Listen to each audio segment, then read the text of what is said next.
semuanya, buat yang baru di channelku, kenalin aku Muriel. Aku suka cerita-cerita soal minimalism, zero waste, healthy lifestyle, travel, dan self-growth.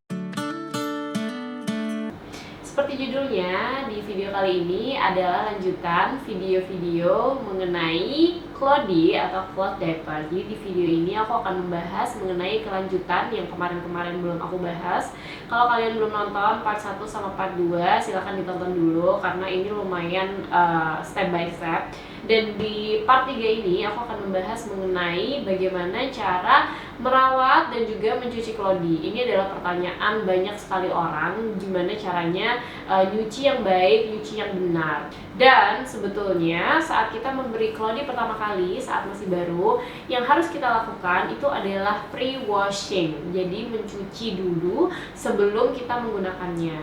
Kenapa? Tujuannya adalah untuk menghilangkan residu produksi pabrik saat dibuat dan juga untuk memaksimalkan penyerapan. Istilahnya kita mengaktifasikan kain agar penyerapannya dapat lebih baik. Nah, caranya gimana? Gampang banget sebetulnya caranya. Caranya adalah kita cuci tanpa sabun, kita cuci, kita bilas, lalu kita keringkan dan lakukan itu sebanyak 3-5 kali. Biasanya tergantung dengan bahan insert yang kita beli. Jangan lupa untuk selalu melihat instruksi dari masing-masing Clody yang kalian beli. Biasanya di situ tertulis berapa kali harus di pre-washnya.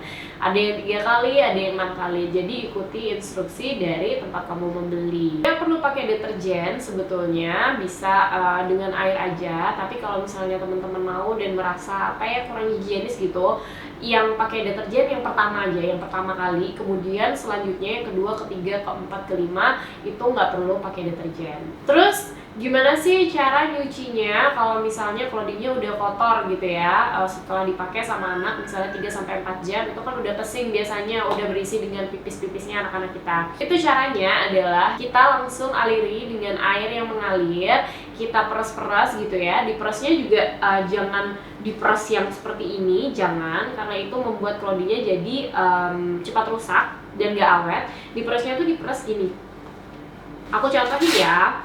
Jadi kan dikeluarkan semua, saat dicuci itu harus dikeluarkan. Terus insertnya kita alirin di air, terus kita peras-peras gini, supaya pipis-pipis yang terserap di sini bisa keluar. Nanti akan terlihat airnya akan menjadi keruh. Kita peras-peras sampai dia udah relatif bening dari sebelumnya, berarti itu udah. Nah, kemudian dikeringkan dengan seperti ini gitu ya, dikeluarkan, diperas airnya agar dia nggak harus kering-kering banget, tapi paling nggak air yang ada di dalam sini sudah keluar semua. Kemudian yang ini pun juga sama, yang ini tapi nggak harus selama itu ya, karena dia kan cuma numpang lewat istilahnya, dia nggak menyerap sebanyak di sini. Jadi yang di covernya itu juga cuma digini-giniin aja. Udah, habis gitu kalau misalnya udah selesai, masukkan di bak khusus untuk Clody kotor. Jadi kalau aku menyiapkan tempat sendiri untuk Clody kotor. Nah, apakah langsung harus di peras kayak gitu? Kan kadang-kadang banyak juga ibu-ibu yang mengurus anaknya sendiri di rumah, tidak memakai ART dan tidak ada bantuan. Jadi kadang-kadang harus fokus ke anaknya karena anaknya harus digantiin ini segala macam. Apakah harus langsung banget gitu? Jawabannya adalah enggak, tapi juga jangan dilakukan terlalu lama karena nanti dia akan semakin sulit untuk dikeluarkan lah istilahnya. Jadi kalau misalnya anaknya udah oke gitu, udah lumayan settle, barulah kita ke kamar mandi, terus habis itu baru kita peras-peras itu tadi. Jadi kita lihatlah sesuai dengan kenyamanan kita. Yang jelas jangan dibiarkan terlalu lama. Oke, itu tadi pipis ya. Gimana kalau pup? Banyak juga yang bertanya kalau pup itu akan stain, nodanya tuh sisa gitu, kuning-kuning. Gimana cara ngilanginnya? Gimana ngebersihinnya dengan benar? Nah, kalau pup ini dari pengalaman aku ya, pup aku make sure aku melakukannya langsung. Jadi begitu lana pup nih misalnya ya, aku langsung ganti. Kemudian aku gantiin Lana dulu, udah enak, dia udah settle. Kemudian aku taruh dia di box waktu dia masih kecil, atau sekarang aku biarin dia di tempat yang aman untuk dia main-main. Kemudian aku ke kamar mandi, aku semprot di kloset dengan semprotan itu, semprot sampai keluarkan, sampai semua pupnya hilang, dan masuk ke dalam kloset. Kemudian kita flush seperti biasa. Nah, hasilnya pasti tetap akan ada sisa-sisa setelah dikeluarkan. Kebanyakan sih biasanya nempelnya sisanya di sini, tapi di sini juga suka ada. Nah, yang kita lakukan adalah kita langsung bersihkan di wastafel atau bathtub atau di kamar mandi pakai air mengalir. Kita kucek. Kalau agak sulit hilang, bisa dikasih sabun batang atau sabun cair atau apapun yang ada di dekat kita, atau sabun sabun cuci tangan. Kemudian kita kucek. Biasanya masih ada kalau yang bayi-bayi baru lahir tuh kan biasanya kuning pupnya, masih akan ada kayak nggak bisa 100% bersih gitu. Tapi jangan khawatir, karena saat ini dijemur, sinar matahari itu akan membantu untuk menghilangkan noda tersebut. Jadi waktu di awal itu aku agak skeptis juga, ini kok masih kuning-kuning gimana ya gitu. Ya udahlah, aku jemur aja. Tapi begitu sudah kering ternyata hilang. Jadi memang terbukti kalau misalnya noda-noda yang tipis-tipis gitu itu bisa hilang dengan bantuan cahaya matahari. Kemudian sama yang ini biasanya hati-hati di bagian gasetnya sini, leg gaset, bagian karetnya itu karena dia karet dan dia mengkerut gini, harus dibuka karena suka ada kotoran-kotoran yang menempel di sini. Ini semuanya harus dikucek sama. Nanti begitu udah diperes, peresnya gini ya, jangan diperes seperti ini supaya awet, diperes-peres gini. Terus habis gitu sama masukkan ke bak khusus untuk lodi kotor. Untuk pencucian selanjutnya, step selanjutnya, kalian bisa memilih apa yang nyaman untuk kalian. Mau dicuci pakai tangan atau mau masuk ke mesin cuci. Dulu di awal waktu Lara masih kecil, aku memilih untuk mencuci tangan. Tapi semakin kesini akhirnya menemukan bahwa cara ternyaman adalah menggunakan mesin cuci. Kalau mencuci pakai tangan itu sebenarnya membuat klodinya jauh lebih awet ya, karena kan kita punya kontrol terhadap kekuatan tangan kita, apa yang kita lakukan terhadap klodinya, pemerasannya dan segala macam. Jadi kalau misalnya mau manual pakai tangan silahkan, nggak apa-apa. Kalau bisa gunakan deterjen yang alami, yang tidak menimbulkan terlalu banyak residu, yang nggak pakai pemutih, yang nggak pakai pewangi, yang nggak terlalu banyak artificial, karena ingat bahwa ini akan digunakan ke daerah sensitif anak kita. Dan kalau misalnya kita menggunakan terlalu banyak artificial ingredients kayak pemutih, parfum, apa segala macam, dia akan lebih banyak numpuk residu di sini. Jadi dia akan lebih nggak awet dalam hal penyerapannya gitu. Walaupun kita bisa melakukan stripping, tapi ya kalau bisa kita kan tentunya pengen menyerapnya tuh panjang gitu ya, bisa terus, nggak harus stripping tiap 2 minggu sekali kan malas juga. Jadi gimana caranya kita membuat klodi anak kita awet. Kalau dicuci biasa itu biasa ya, kita cuci, kita gunakan tadi sabun cuci yang natural, bisa pakai lerak, bisa pakai deterjen yang memang natural. Ada beberapa pilihan, nanti aku tulis yang aku pakai di description box. Terus seperti biasa kita kucek-kucek ya, terus kita siapkan air yang bersih.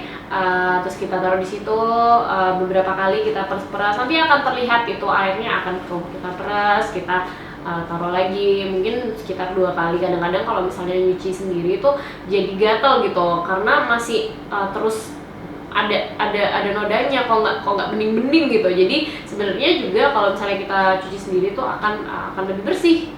Kalau dengan laundry atau dengan mesin cuci itu Jangan lupa untuk klodi yang velcro kayak gini, itu biasanya di bagian sininya ada bagian untuk nempelin gitu, supaya dia nggak kemana-mana, supaya dia nggak nempel dengan klodi-klodi yang lain. Jadi bagian velcro-nya jangan lupa untuk ditempelin ke sini. Lebih baik lagi kalau sebelum masukin ke laundry itu klodinya dalam keadaan terbalik covernya. Tapi enggak pun juga nggak apa-apa. Ini cara kita untuk memperpanjang usianya. Tapi kadang-kadang ya kita harus memilih aja, kadang-kadang memang nggak perfect. Jadi sesuai dengan kenyamanannya kalian masing-masing. Nah, kemudian ngejemurnya, gimana ngejemurnya yang paling bagus? Yang paling bagus ngejemurnya itu di terik matahari, tapi jangan terlalu langsung. Kalau aku di rumahku itu di atas ada semacam kayak tutupan, tapi dia dapat matahari dari sebelah sini. Jadi dia langsung tapi juga nggak langsung. Ini juga upaya untuk kita merawat klodi kita agar lebih panjang usianya. Nah, bagusnya kalau kita ngomongin soal yang perfect gitu, caranya adalah kita taruhnya itu covernya seperti ini, gini dengan bagian sini menghadap ke keluar gini ya, supaya nggak molor gitu. Tapi pada prakteknya aku pun tidak mempraktekkan itu karena aku nggak terlalu punya space terlalu banyak, jadi aku melakukannya ya kayak gini, ininya pun juga begini. Tapi kalau ibu-ibu punya space yang cukup, itu bisa dijemur secara begini.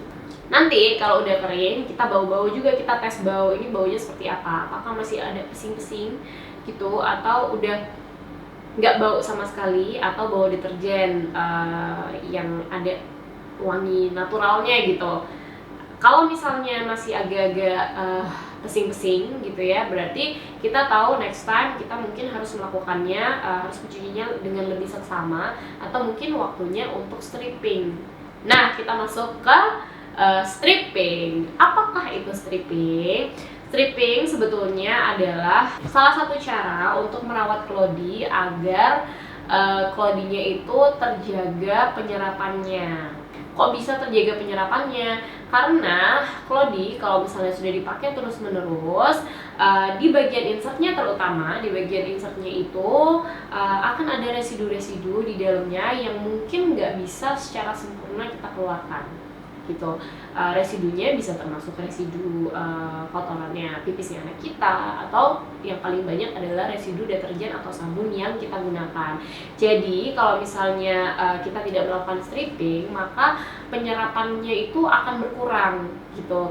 Kalau misalnya teman-teman udah ngerasa kayaknya ini kok penyerapannya nggak sebagus yang dulu ya, itu berarti waktunya untuk stripping. Atau kalau misalnya ini aku tunjukkan kebetulan yang charcoal, tapi kalau misalnya pakai yang microfiber atau yang bambu, microfiber deh, itu kalau udah agak jarang-jarang dan rasa lebih kasar, itu adalah waktunya untuk stripping. Nah, jangan sampai nunggu klodi kita seperti itu.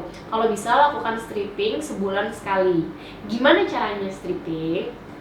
Kalau aku pribadi, sebenarnya banyak sih cara stripping, tapi kalau aku pribadi itu aku menggunakan cara dengan air panas. Aku rendam selama 6-8 jam. Oh ya, jangan lupa untuk kasih baking soda. Dikira-kira aja lah baking sodanya. Terus nanti kalau udah 6-8 jam, kita injek-injek, atau kalau mau kita gini-giniin, peres-peres pakai tangan. Kemudian udah tuh kita buang airnya. Airnya akan jadi sangat keruh. Kemudian lanjut siapkan air dingin, nggak harus air yang panas lagi, air dingin. Kemudian bisa kasih jeruk nipis, bisa kasih sedikit essential oil gitu ya, biar baunya segar. Terus dicemplungin ke situ, lalu diemin sekitar 10-15 menit. Kemudian peras-peras lagi. Yang paling penting adalah saat kita melakukan stripping itu dengan keadaan klodi yang bersih. Jadi udah habis dicuci, Kemudian baru kita mulai untuk stripping dengan air panas. Air panasnya itu cukup memegang peranan kunci di stripping ini. Beberapa teman itu juga bilang mereka merebus di atas kompor menggunakan panci besar yang sudah nggak dipakai untuk memasak gitu. Jadi kalian juga bisa melakukan hal yang sama kalau kalian punya. Tapi karena aku nggak punya, jadi aku menggunakan apa yang aku bisa dengan cara merebus air agar mendidih. Stripping selesai, kemudian dijemur seperti biasa. Nah, kira-kira seperti itu. Mudah-mudahan ada gambaran bahwa jangan dijadikan ini sebagai beban. Nanti kalau kalian sudah memulai untuk membiasakan ini, akan ketemu tips dan triknya sendiri, akan ketemu juga comfortable-nya seperti apa, enaknya nyucinya tuh berapa kali sehari, kapan. Kalau aku boleh kasih saran, cari rutin untuk kalian sendiri. Kalau aku 2 hari sekali, aku selalu cuci. Karena juga 2 hari itu klodinya Lana juga udah hampir habis. Dan aku menggunakan kebiasaan setelah pipis, setelah pup, kalau bisa langsung selalu dialirin dengan air dan diremet-remet gitu. Kira-kira seperti itu. Mudah-mudahan memberi gambaran dan juga memberi inspirasi buat teman-teman untuk mencoba Claudie. Jadi jangan ragu untuk mencoba Claudie. Thank you for watching. I'll see you in the next video. Bye.